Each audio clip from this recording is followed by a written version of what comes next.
switching back to Vipassana because eating meditation is like the best experience ever, don't you think? The burst of the pomegranate seeds is just that much more intense. And I don't even like minestrone, but tonight it was divine. And it seemed a lot more silent in the dining room, less clinking of the utensils. So I'm switching back. The topic and the title of this talk, sometimes title themselves, is called Love and Intimacy. So on Saturday morning at City Center, the temple where I have lived, and it's in the city where my teacher lives and where I practice regularly. On Saturday morning is a public day. We have a half day of there's sitting and oryoki, and then there's meditation or zazen instruction, and then form instruction, groups meet, the Dharma talk for the public. So a while ago I was there to give zazen instruction, and part of that is just to introduce people to the temple. So I was afterward pointing out the table in the corner where we have the flyers for all the different sitting groups and events. So I said, well, there's a sitting group for recovery, there's a sitting group for young urban Zen, there's a sitting group for queer Dharma, and someone went, oh, that's particular. And I was like, part of me is going, why that one? Not recovery, not young urban Zen, But I was like, well, it's a chance for people with commonality to get together. That's what I said. And the question does arise, well, what is the purpose of a queer group or a lesbian group, right, a women's group? So, of course, it's important for us to get together and have a common language, sharing common interests, use examples such as my girlfriend or my partner, and not have repercussions or such. So it's a legitimate want, I'd say. Bell Hooks, do people know who Bell Hooks is? Is she queer? I just want her to be queer. Okay, good. I was trying to remember that. Is it just because you want her to be queer, So Bell Hooks, from her essay called Contemplation and Transformation, which I've carried around since I've read it, from the book Buddhist Women on the Edge, says, a culture of domination like ours says to people, there's nothing in you that is of value. Everything of value is outside you and must be acquired. This is the message of devaluation. So that desire to find validation for who we are is really strong, coming from one or more oppressed groups. And here's another story that I heard that illustrates this.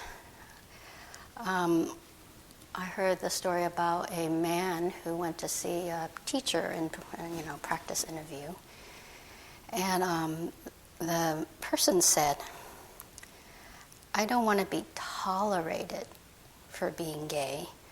I want to be loved for being gay. And the thing that always comes up for me, even now, whenever I talk or remember the story, is the poignancy of that statement, because, it resonates with me too. I want to be loved for being queer. I don't want to be tolerated. I want to be loved for all parts of me, to be seen and loved for that. Especially those parts that are often rejected, feared, hated, and devalued. In fact, we were at the first dinner, we were talking about, how many people had been here for this retreat, and Davida, there you are now, you were here for a while, and I were like, this is our first lesbian retreat, can you believe it? I mean, in terms of I did a one-day with Arinna many, many years ago, a lesbian one day, but in terms of a retreat. So So in a group like this, I can say without a doubt, right, that I love all of you, right, for being who you are, for being lesbians. And in this space, we can cherish each other's, our queerness, and celebrate it. And if this need for wanting love comes from a sense of having had to defend our sense of self, or to assert it, a sense of self, because it's, out from the outside often devalued, then what would it mean, right? What would it take for us to go beyond that need that comes from a craving, a grasping, right? Especially as conditioned by internalized oppression. Because the purpose of practice is not to learn to love ourselves. The purpose of practice is not for self-improvement. We don't practice to make ourselves better, calmer, nicer, or whatever adjective you want to use. More lovable person or practitioner. Dosho Port, in the book, he was a student of Katagiri Roshi. Do people know Katagiri Roshi? He came from Japan to help Suzuki Roshi start Zen Center. He was even abbot for a brief while after Suzuki Roshi's death. Natalie Goldberg, the writer, that's her teacher. So in this book, Dosho practiced with Katagiri Roshi, and he shared a lot of practices he did with him and things he learned while practicing with Katagiri Roshi. And so each chapter starts out with a recollection of an interaction between Katagiri Roshi and one of the students. And in one it says, a student said to Katagiri Roshi that when he was upset, he'd go sit zazen. Right? That's our word for meditation. For a while. He'd go sit zazen for a while to process the situation, and then he always felt better. Calmer. He always felt calmer, he said. And this dosho saying, Katagiri scowled when he heard this and said, that's not the purpose of zazen. So then you say, well, what is the purpose then, Lien, for us to be here? So I want to propose to you for your consideration that the purpose of practice is to observe and be with the process in this context of how the craving and grasping for love can move to a knowing and an increasing of capacity for intimacy. And how do we do that? We start by understanding our experience fully. We've talked about this all along. We stop running away from our pain and our suffering, our dis-ease, and turn towards it. We see it fully for what it is. Where do you feel the suffering of feeling unloved, not wanted, other? And where can you be intimate with those feelings? I was trying to think of an example of a queer example of this in terms of a practice setting. And I was thinking, well, when I came out, I was a little bit older. I was 18 or 19. And my parents took it pretty well. One, I was just like, oh, I'm a lesbian. I love somebody, and if that's the name, then that's what it is. So I was kind of nonchalant about it, and I told my parents, and they took it okay. And in fact, then in Zazen earlier, I remember, maybe I was partly okay with it, because the next morning after I came out to my parents, my mother said to me in the kitchen, she said, I don't understand it, But if you have love in your life, that has to be a good thing, right? So perhaps that's where my sense of queerness hasn't had so much stickiness around it. And my sense of things is much more around race, given my history. So here's a story about that. So this is at a monastery, of a convert Buddhist monastery, mostly white. And I'm sitting in the meditation hall. It's also the lecture hall in this place. And it's a rectangular room, and the teacher sits in the middle. And if this was kind of the shape, it's bigger, but the teacher's there, and I'd be over there in that corner. Right? And the teacher was talking, giving a talk, and talked about a koan. And the koan, called the wild geese, or wild duck koan. And it goes like this. A monk and Master Ma are walking in the garden. Right? And a bird flew up from the bushes or the grass. And the master says, "Where have they gone?"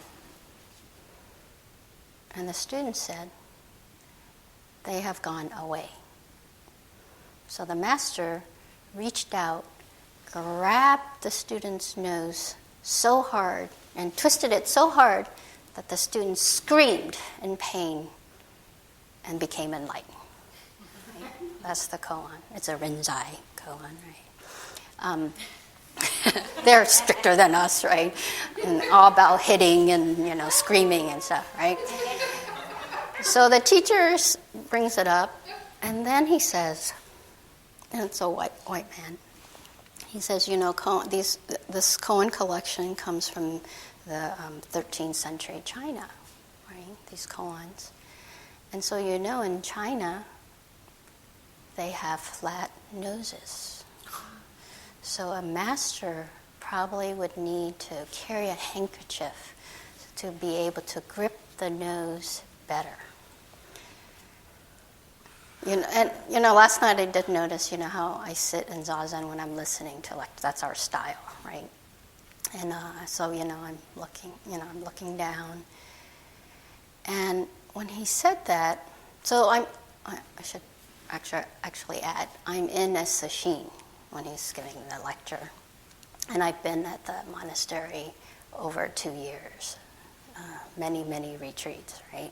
So I was very settled. It's towards the end of a 90-day practice period, right? In the whole winter, actually. So I was very settled. And when he said that, everything went still and silent.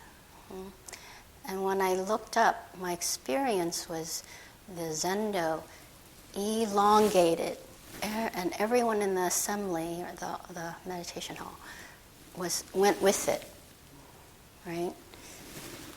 And in my head, very clear, other, right?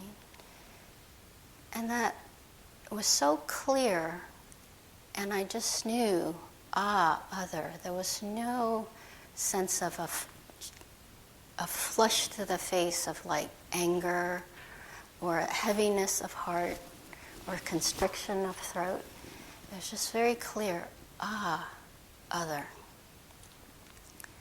And in that I could really understand that not that I was feeling the pain, I understood what the pain of otherness was for me, right? Which is that I felt part of the group. And in that moment, then I felt away from the group, separated from the group. And that's the pain of the sense of other for me in that moment. So, with time and effort, right, we start to really know more deeply what the pain is, right? In the past, in terms of race, I've been an activist or was an activist for a long time. So I, marched and did all sorts of things, and I'm not saying I wouldn't do those things. And having known that the pain, and in that, it's very healing, because now when the sense of otherness arises, it's like us talking about the hindrances, right? Being able to identify what it is, actually to be able to name it, gives it a lot of space. It doesn't become about me. I understood that the conditions contributed to me feeling other.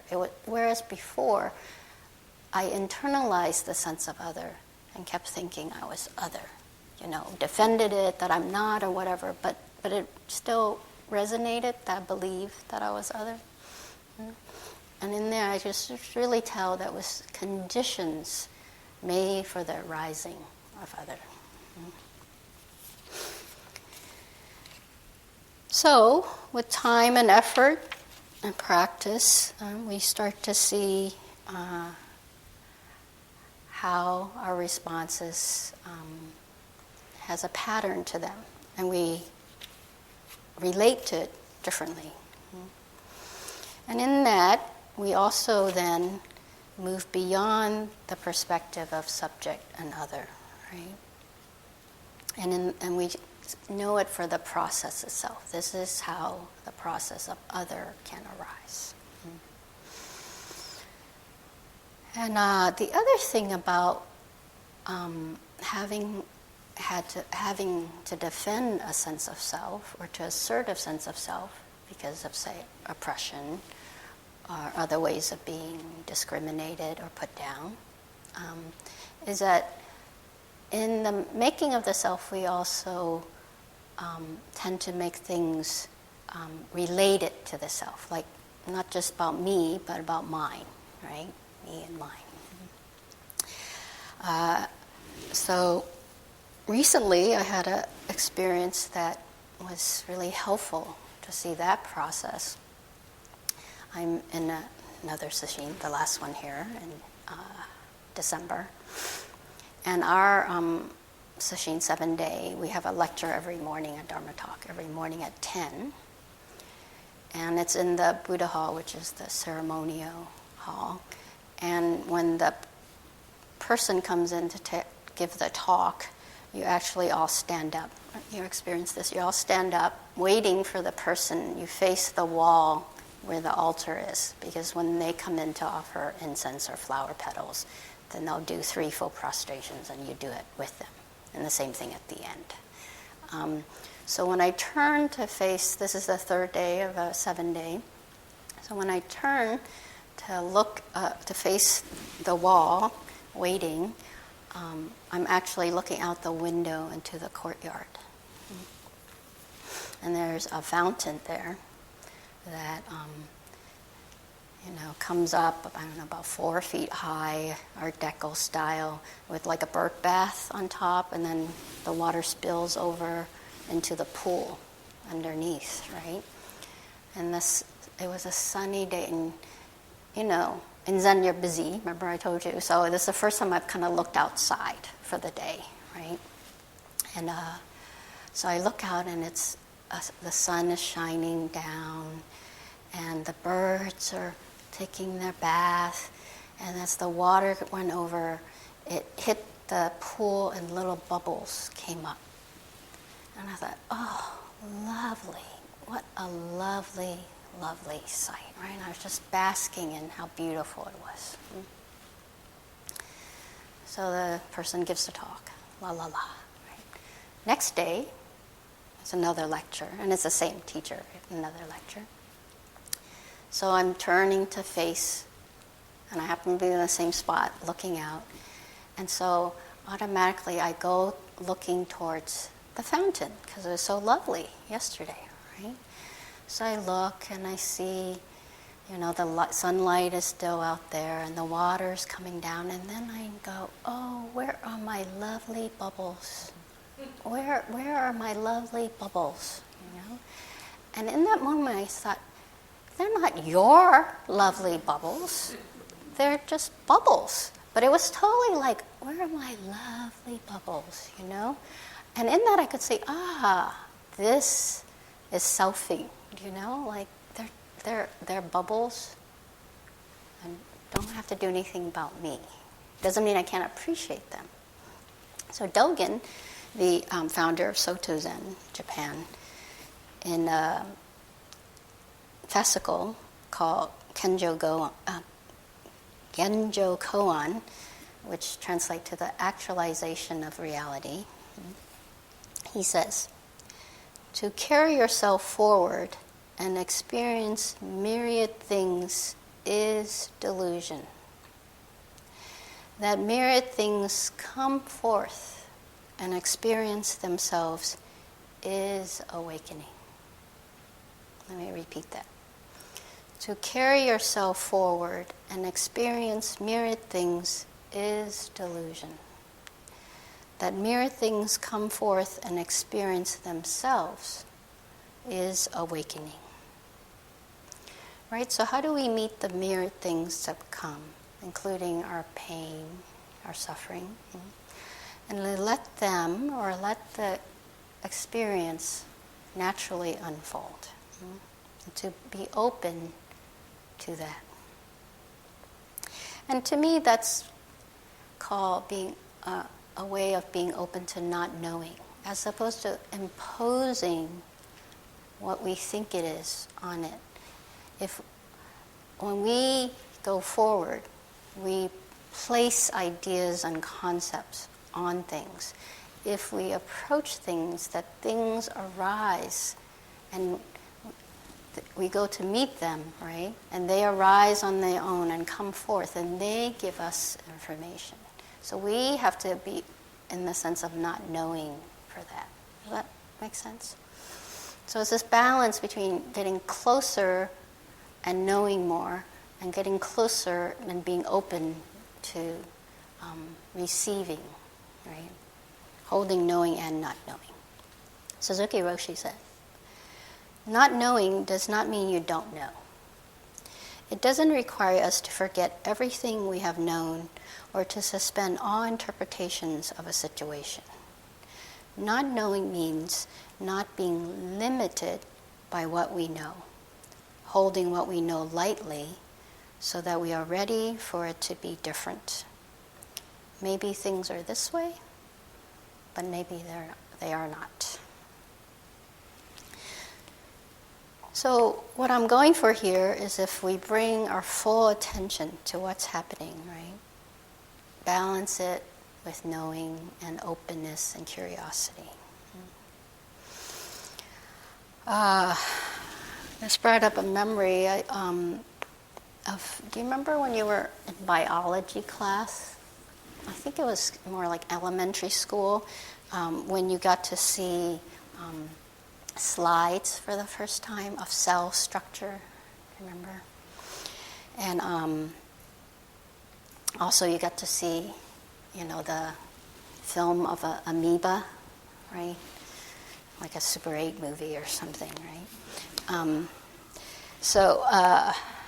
So you learn. You look in the microscope, or you see this on film, and you learn.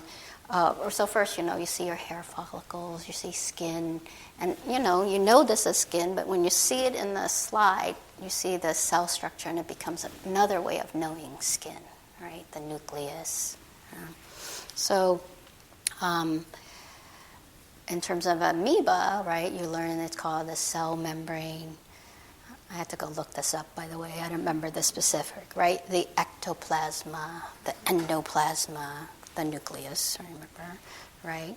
And, maybe it was only the jumpiness of those old films, but I remember most about it was the pulsating and the humming, right, of the amoeba as you're watching it go about its life, extending the pseudopod, reaching out to engulf a paramecium, right? And then it comes inside itself. So you all remember, right?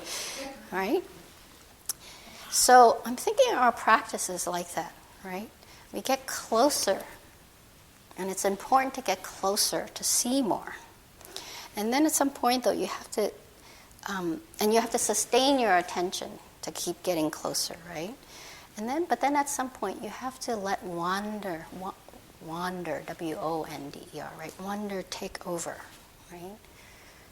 Because, as I confessed, I had to look up all the making of an amoeba, but the thing that I remember, right, is that pulsating as it went about its life. And the awe-ness that it comes from. I can still remember the awe I had when I watched that.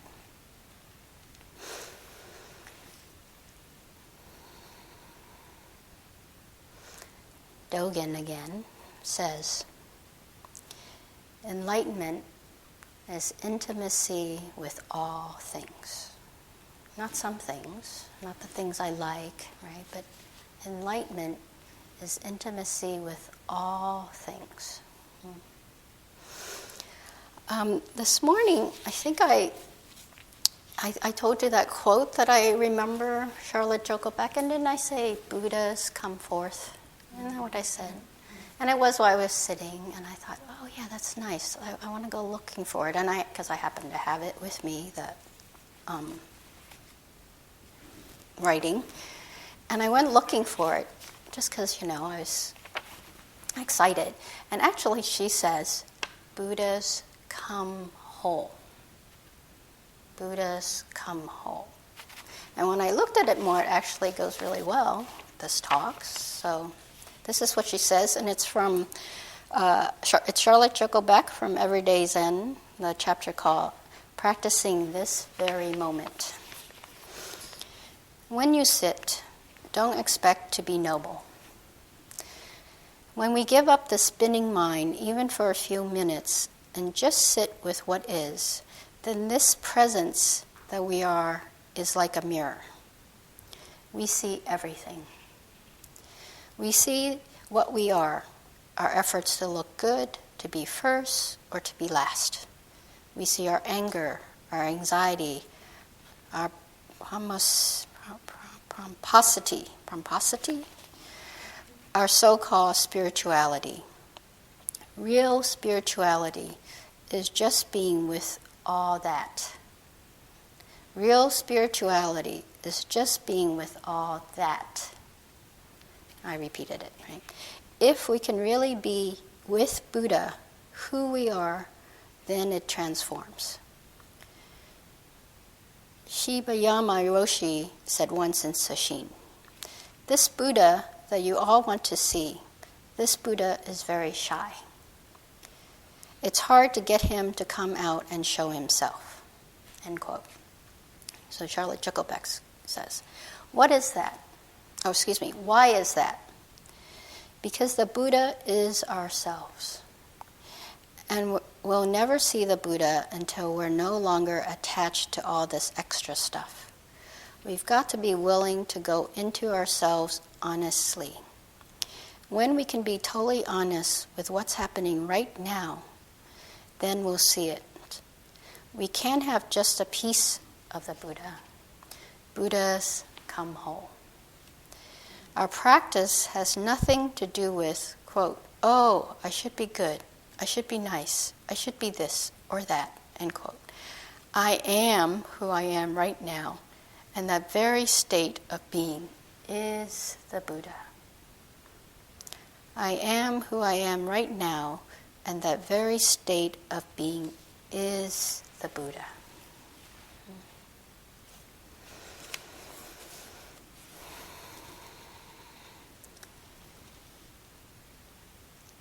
So Buddhas come whole.